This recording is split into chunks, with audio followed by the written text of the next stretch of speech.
O nosso bate-papo de hoje é com a doutora Andréia Rinaldo, advogada, que vai estar nos ajudando ao decorrer de todo esse ano aqui, nos orientando, né? Porque quantas vezes nós temos tanta dúvida em várias áreas jurídicas da nossa vida. E o programa Convívio vai te ajudar também a esclarecer muita coisa, né, doutora? Boa tarde, seja bem-vinda ao programa Convívio. Boa tarde a todos os telespectadores. É com muito prazer e orgulho que eu me coloco agora à disposição de vocês para poder estar ensinando um pouquinho da seara jurídica, do nosso ordenamento jurídico. Militante já há 24 anos, a nossa larga experiência vai poder orientar todos vocês em alguns tópicos e temas corriqueiros que muitas vezes ocorrem e nós não sabemos que atitude poder estar tomando, tá? Gente, apesar de ela ser a minha amiga, eu posso garantir para você, se você precisar de uma advogada... Quando eu falo advogada, é advogada com A maiúsculo. Estou falando isso do fundo do meu coração. Você é uma profissional incrível. Que Deus continue te abençoando, viu, André? Obrigada. Muito obrigada. E é mesmo. E hoje nós vamos falar assim, ó, quantas vezes nós compramos, né? Porque eu conversava com a doutora, né, doutora? E a gente comentava assim, vamos falar na língua do povo, né? Da dona de casa que está em casa nos assistindo. Quantas vezes você tem uma conta para pagar? No momento você não conseguiu pagar, depois você quer pagar essa conta, né, doutora? E às vezes você não consegue pagar, né? E a doutora vai estar nos ajudando a como desenrolar isso, não seria isso? O nosso primeiro tema, porque nós vamos abranger muito tema, né? Mas o primeiro seria isso, doutora? Sim, Solange, seria isso. Nessa situação, eu tenho que abordar com vocês, no ordenamento jurídico, a ação de consignação em pagamento. É o seguinte, quando o credor, ele quer receber um crédito, ele usa as ações de execução na justiça. A ação de consignação em pagamento, porventura, é o contrário. É o devedor que, querendo extinguir essa obrigação, se vê livre dos juros, da mora, da correção monetária, ele quer finalizar. Ele, de boa fé, quer pagar, mas o credor não quer receber. Agora, fala para mim, né? Vou fazer umas perguntas que eu tenho e eu tenho certeza que quem está em casa também. Por exemplo, eu adquiri uma conta, na época eu não consegui pagar, aí eu quero pagar. Aí eu vou até o lugar que eu tenho essa conta, tá muito juro, tá muito assim, eu não estou conseguindo pagar. Primeiro passo, eu tenho que procurar um advogado? É importante? Olha, a orientação jurídica é muito importante. Entretanto, eu tenho que ser muito sincera com todos os telespectadores que, inclusive aqui, eu usei essa oportunidade para, inclusive, estar ensinando vocês uma situação que eu acho que é desconhecida da população e que ela existe. E ela dispensa a presença de um advogado.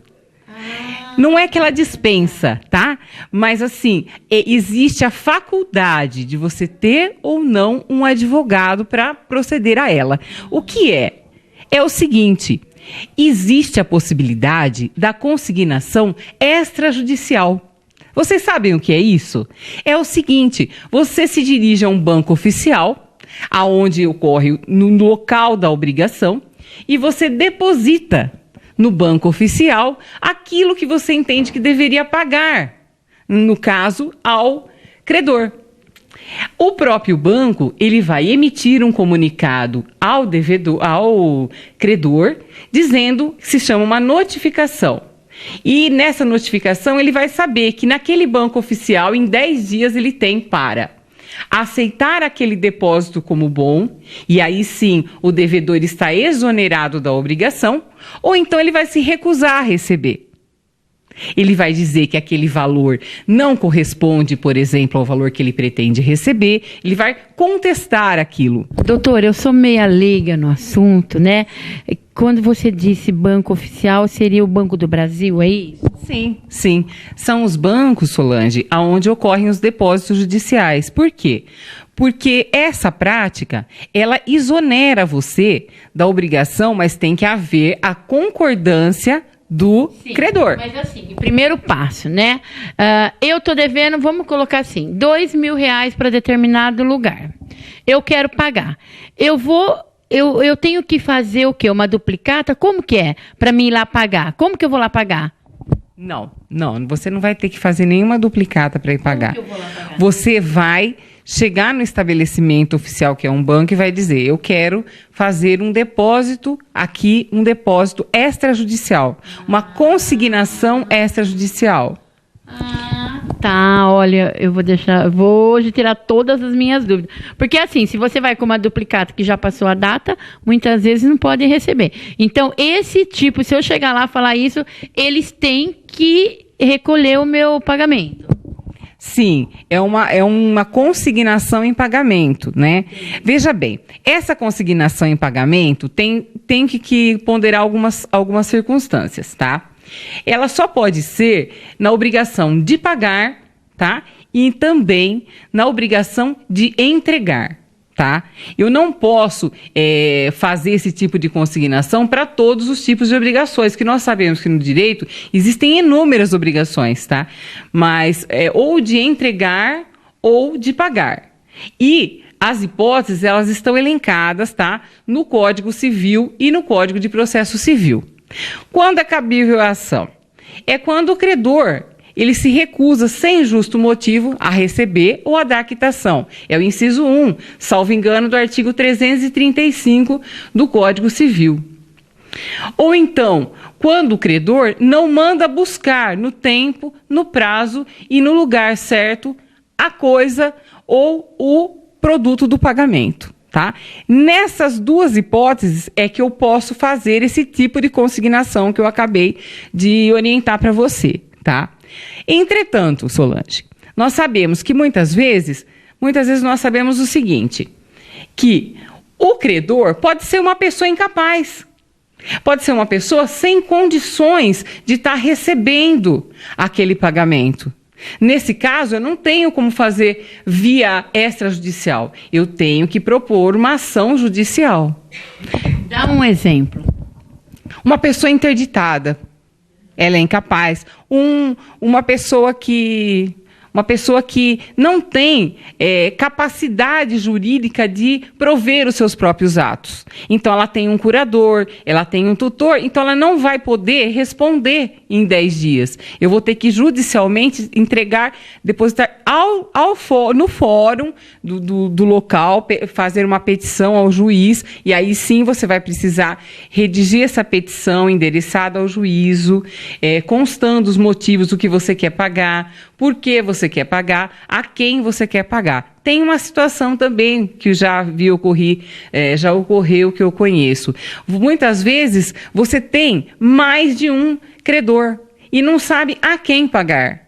Então você deposita em juízo e o juiz é quem vai avaliar quem seria o credor que melhor adequaria para receber aquilo.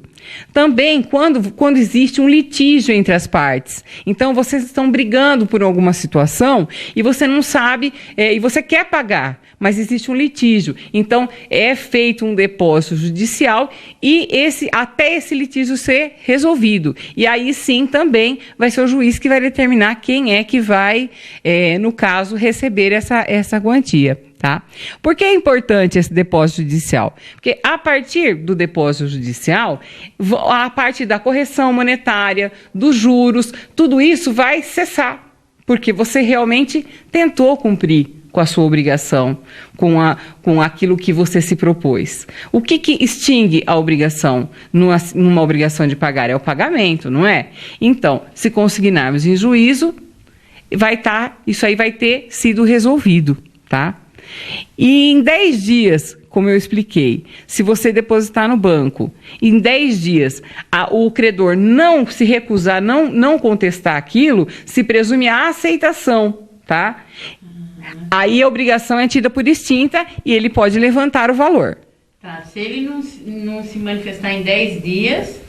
Aqui a obrigação é entendida como pagar. Agora, se ele se recusar a receber, fizer qualquer ressalva, aí sim, você tem que procurar via judicial. Antes de 10 dias. Exato, antes de 10 dias, porque o direito, nós estamos sujeitos às prescrições. Quando no início você disse de dívidas, não são todas as dívidas que podem ser pagas, precisa verificar se elas estão ainda, se elas não estão prescritas. Porque existe um prazo para que qualquer título, qualquer obrigação tenha que ser cumprida. E se ela não for cumprida no prazo correto e o credor não motivar a ação, ele perde o direito. Tá? Então, você tem que exercer o seu direito no prazo certo. E eu vejo assim, doutora, que muitas pessoas não sabem disso. Sim, essa é uma inovação, né? Houve uma lei heterótipa que em 94 ela entrou em vigor, tá? Possibilitando esse tipo de procedimento, tá? Agora, na via judicial, ainda arrematando o nosso tema da parte do depósito extrajudicial, existe uma jurisprudência, um questionamento muito grande do Superior Tribunal de Justiça. É o seguinte: muitas vezes o devedor, ele está querendo agir maliciosamente. Então, por exemplo, olha, e também eu quero dizer para todos aqui que nós temos que ter a consciência e a boa-fé nas nossas relações, sejam de consumo, sejam judiciais ou extrajudiciais, tá? Então, por exemplo, você tem um credor que você deve 5 mil para ele. Você sabe que naquele exato momento ele passa por uma situação complicada financeira. Se você oferecesse 2 mil, talvez ele recebesse, tá? Então, existe uma jurisprudência que ela permite o seguinte, que você, o devedor, quer depositar, se o credor quiser levantar, ele pode fazer a ressalva. Eu estou levantando esse valor de 2 mil, mas o meu crédito total é 3 mil. Porque se ele concordar e levantar o dinheiro, aquela obrigação está extinta. Entendeu? Então, o devedor ele tem que ter a boa fé de estar realmente fazendo o depósito do valor certo, ou acordado, né? Porque entre as partes também, eu primo muito pelo acordo, entre as partes haver um consenso, né? E se houvesse isso, não haveriam tantos litígios, né? Todas as relações elas seriam harmônicas. Então é isso que o advogado deve priorizar. Essa é a bandeira que nós vestimos, pelo menos a minha pessoa, de procurar estar resolvendo os litígios satisfatórios a ambas as partes, tanto o credor como o devedor. Porque nós sabemos, né, doutora, que muitas vezes o devedor age com muita má-fé, né? Eu não posso dizer isso porque é uma situação individualizada. Mas então, pensando nisso, que houve a jurisprudência nesse sentido. Porque senão, Solange, todo mundo que tem uma dívida iria ali e depositaria ali uma quantia e a outra ficaria sem o respaldo. Muitas vezes ela está precisando daquela quantia, não é aquele valor, mas ela está precisando daquele valor, você está me entendendo? Então, por isso que existe essa ressalva de recebimento, de ser feita uma ressalva quando você vai receber, né? Então, também o nosso ordenamento jurídico, ele prevê situações assim que, na prática, a gente está acostumado a verificar, a ver, né? E tem que ser isso antes no prazo de 10 dias. Veja bem, no caso você também pode ajuizar a ação de consignação judicial, tá? Em diversas situações. Na lei de locações, no artigo 164 do Código Tributário Nacional, enfim, existem inúmeras possibilidades de você estar utilizando esse instituto que eu estou colocando para vocês, tá? Não é só, inclusive, como eu disse, nas situações de entregar a coisa, tá? Então, existe uma série de possibilidades no ordenamento jurídico, tá? Mas eu estou colocando para vocês tópicos principais e mais comuns que eu, na minha militância, tenho observado, né? No caso da consignação judicial, o foro sempre deve ser o local da obrigação. No caso das relações de consumo, pode ser o domicílio do próprio devedor. Tá? Essa petição ela tem que ser instruída, Solange. No caso de haver o depósito extrajudicial, ela tem que ser instruída com o comprovante do depósito vindo do banco e a recusa do credor em receber. Ele vai ser citado, tá? Para ou concordar e receber, e fazer o levantamento de dinheiro, ou contestar a ação. Tudo dentro de 10 dias. Não, agora nós estamos falando do procedimento judicial. Ah, Tá? No procedimento judicial, os prazos todos são diferentes. Tá. Aquele prazo é para quando é no banco oficial. Exato. Agora, existe agora a consignação judicial, tá? Que é quando você, em juízo, você paga, coloca em 5 dias, você tem 5 dias, depois de proposta ação que o juiz deferir, você tem 5 dias para estar regularizando, senão a ação pode ser extinta. E deixa eu te perguntar uma coisa, doutora. E quem está para receber o credor já faleceu? Olha, existem os herdeiros. Tá? Existem os herdeiros. Então a conta não está liquidada. Exato. Entendeu? Porque faleceu, mas tanto o crédito como o débito, eles ainda são existentes. Vai junto com ele? Não vai junto com ele. Não vai. Não, os herdeiros têm o direito, Solange. Tem. Mas antigamente, doutora, disse que quando morria acabava todas as contas. Não é bem assim, não. Olha, aí vai da situação, vamos dizer assim, a situação jurídica é essa, né? Agora, a gente não sabe a situação pessoal, né, de cada herdeiro, mesmo um exemplo, se você tem uma dívida alta e você não paga, os seus filhos, os seus netos, dependendo, né, do prazo prescricional, podem ser acionados a pagar, sim. Mas, por exemplo, gostei hoje da dica, assim, coisas que muitas vezes eu mesmo não sei. Eu sei que essa doutora aqui, ó, se você tem algo para receber, você entrega na mão dela, que eu tenho certeza que você vai receber, já estou sabendo disso, né? E, por exemplo, assim, eu quero pagar, né? Dá os 10 dias e o meu credor não quer receber de jeito nenhum, não aceita nada. Como que fica o fim dessa história? Então, quando você consigna judicialmente, quando você propõe uma ação, quem vai determinar é o juiz. Tá? Então, ele vai determinar se é procedente essa ação de consignação, ou seja, se o valor que é o devedor ou terceiros, porque isso é muito importante, um terceiro também pode ingressar. Tá? É o devedor ou um terceiro. Por exemplo, você quer pagar uma dívida minha, consignar um valor. Você pode, você é um terceiro. Tá? É difícil o terceiro querer pagar a dívida da minha. Realmente é difícil. Só se tem algum acerto entre os dois. Exatamente. Mas a lei, né, ela fala em terceiro. Ela permite. Então, assim, doutora, se o credor não quer receber e o juiz dá a sentença, não, isso tá pago. Tá pago. Sim, cabe recurso de apelação, tá? Dessa sentença judicial, cabe um recurso de apelação, tá? Só que quem decide a lide é o juiz, não são as partes. A parte, por quê? O que acontece muito, Solange, muitas vezes o credor não concorda com o valor depositado. Aí abre-se também uma faculdade para, em alguns dias, em 10 dias, o devedor complementar aquele valor.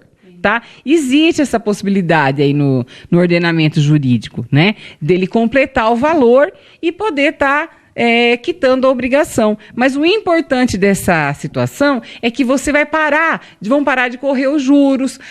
Porque quando você abre uma ação, move uma ação, o juro para. Não é que o juro para, veja bem, isso só vai ser declarado em sentença. Tá? Mas existe a mora do devedor e a mora do credor. Você já ouviu falar, a tal pessoa está em mora? Então, existe a mora do devedor e a mora do credor também.